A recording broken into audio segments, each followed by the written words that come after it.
But dude, tell me how that was. So you arrived Mhm. well, you got to the airport, then you took these these Jeeps or SUVs out to the Yes, well, Navajo Nation?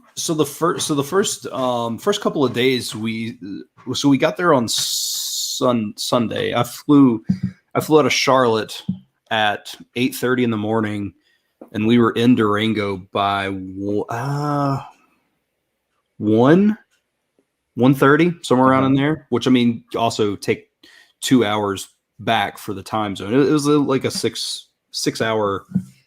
It was 4 hours from Charlotte to Denver, and then there was an hour layover in Denver, and then, like I said, like 40 minutes from Denver to Durango. But so we got to Durango. I rented, we had the car rental and stuff like that, and so we drove down to Farmington, New Mexico, which is it's kind of like it's a bigger area.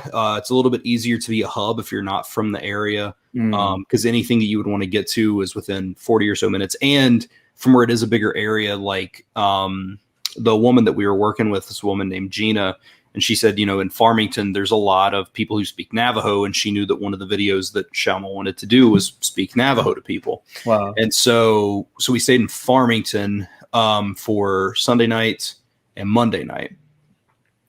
And then Tuesday, we got up and we drove to Rock Point, Arizona, which is like, I think probably an hour ish, maybe an hour and 20 minutes or so away from Farmington.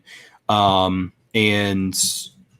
we met with Gina, who then we followed her, and she took us to the family. Oh wow. The first couple of days, so the first day we got there, even though it was early, we kind of just took everything in, kind of seeing a little bit of the town, the layout. I was nervous because I was driving, and I'm from an area that's really small, and I Wow. saw that the population of Farmington's like 45,000, but it was so easy to get around, man. Was It's it? such, yeah, oh yeah, that was no problem at all.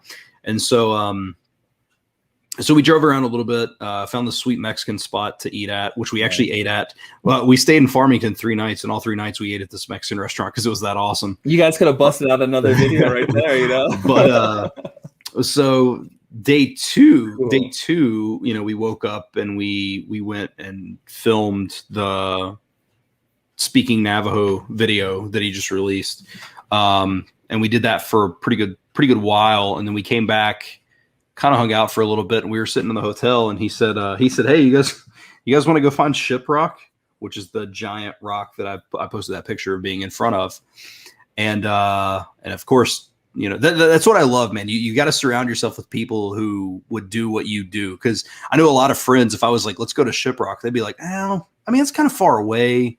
We'll drive past it." But it was like, "You want to go to Shiprock?" Yeah, absolutely, yes. So we got in the car. Yeah, and drove back to Shiprock, and ended up having to go. So the road only takes you to a certain point, and then it becomes this off-road thing. And it's another one of those examples of, again, surround yourself with people. Oh, you can't wait. I'm not sure when Daydreamer 444. It should. I mean, probably within a couple weeks, and it should be out. Man, after this, I'm got to watch this Shalma video. Then, man, I Yeah. can't wait to see yours, dude. That's gonna be so sick. Yeah, but so we get to these roads, and Shama he was like, "Well, I guess let's keep moving forward." And again, it's, surround yourself with people who would do, because it'd be so disappointing. Like, well, let's just take the pictures from the road. Like, nah, dude, we flew across the country. Let's go find this thing. Heck yeah, man. And so we started driving, and of course, there's people who live back there, so there are some no trespassing signs. You have to be careful that you don't get on someone's property. I imagine, yeah. And so we just, and of course it was a weird thing too, because we didn't know how close you could get. But if you look online, like, people are standing, I mean, on it. Like, you can't climb it. Like, that would be very disrespectful. But obviously you don't get up on it and like be crazy. But you can get close enough to it where you can get like a really, really good picture. And or at least they let the celebrities do it. I guess if we're in the same, I know the celebrities get special privileges sometimes, but so we started driving to it, and from the pavement, when the pavement ended to getting to Shiprock, we probably drove a good 45 minutes or an hour just in the middle of the desert trying to get closer to this thing. And you kept thinking that you were up on it because so Shiprock is 7,200 feet. So it was over a mile high. Like just the rock itself is literally over a mile tall. Oh, and so we kept going, and we kept thinking we were on it, and kept thinking we were on it, and then finally we thought we were on it again because we were like, all right, cool. So we stopped, and then we were like, all right, well, let's walk a little bit further. So we started walking, and we even though we thought we were at the base of it, we walked far enough to where you couldn't see the car anymore. Like it, it was so crazy, man. How'd you end up finding it? Just taking because it's nothing but dirt paths out there, and just any path that would branch off that looked like it was going towards it. We just took that. So it was literally just like playing it by ear in the desert. These trails going off. Damn. And you were in charge of driving. You were behind the wheel. Yep. Well, they're from New York. They don't drive. But I think that must be a cool experience in and of itself, just to be like in the desert, you driving. Yeah. It's like, man. Yeah. No, it was cool, man. It was, well, seeing it, honestly, it's probably good too, because from where I'm from, which I mean, I know a lot of places in the United States don't, but they don't take care of the roads here. So I have pretty decent experience with like potholes, constant jerking around. You hit something that you don't even know what it is, and the wheel jerks, like that kind of stuff.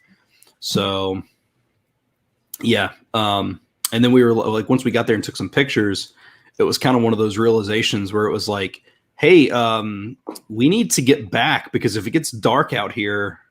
I was just going to ask, what time was it?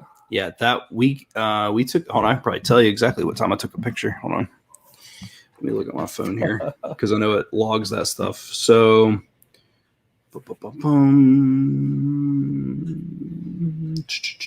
where are we at? There we go. This picture was taken at 4:31 p.m. So we actually still had a little bit more time. We still kind of hung around a little bit more, but so we still had a decent amount of time. But again, not exactly knowing the way back, and knowing that we were going to have to navigate, trying to figure out. Because the thing is, it's not like at that point we could go back to a path and say, well, the houses and stuff are over here. You're so far in the desert, you can't see any. It's literally just flat land as far as you can see. Of course. So we obviously, knew that we needed to leave in a little bit of time to be able to get back and not be lost in the desert in the middle of the night. So we finally got back, and it wasn't dark. We even made it all the way back to Farmington before it got dark. So, it worked out. But again, you never know. No, of course. And like I said, from where we'll go that way, because that's where you see that house over. There's that house, or it's not like Shiprock where everything's a mile and a half tall. Like you just play it by ear and hope that you can get back. And you were saying that with these guys, it was just like a matter of yes, and that you were going to go, and that was it. And if you were with your other buddies, maybe they'd say, I don't know about that. Yeah, well, that's what we talked about too. Like, I wonder how many people, when they get to the dirt path, are just like, oh, okay, well, I guess this is as far as you can go. Let's take pictures and roll out. And that's not what we came here for. Like, we came here for an adventure and a journey and an experience, and within respectful boundaries. We're not leaving until we get that. Like, we're not going to disrespect anything or anything, we're not going to, but if there's a will to get there and it's respectful and it's anything, then absolutely we're doing it. Well, it's good that you're with people that felt that way, I'm always about my come up. And one of the things I've learned about is that they say it's an interesting topic, and they say, the top 5 people that you spend the most time around with, basically you're the average of that, right? Yeah. I saw a TikTok on this the other day, actually. I started thinking about it, this wasn't a recent, but this happened like a year and a half ago. I'm like, oh, damn. Like, I'm literally in like the same situation as the 4 or 5 people that I hang around, and it's quite interesting. You're kind of in the same place in life, doing kind of similar things. Yep. So it's always best to think about like who's in your circle, because they could take you down and help you come along for the ride. Absolutely, man. Absolutely. And that's, that's what it's about. And taking